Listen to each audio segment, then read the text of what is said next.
Samantala, voter registration inilipat sa isang mall sa Dagupan City ngayong araw bilang paghahanda sa dagsa ng mga magpaparehistro. Sundan sa report.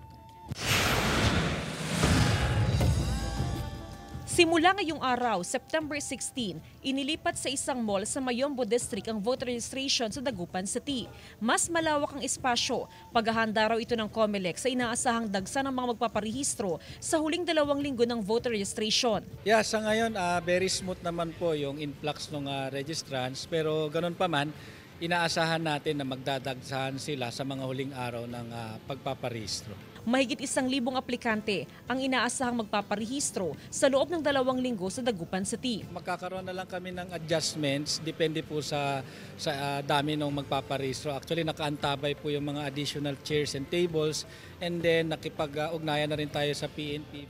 Dating sa San Fernando City, La Union, bumoboto si Angela. Pero dahil ilang taon na rin nakatira sa Dagupan City, ninais na lang niya na mag-transfer ng registration sa syudad.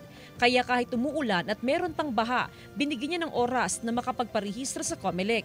Okay naman po, medyo baha. Pero okay naman po, so far so good. Maluwag siya, hindi masyadong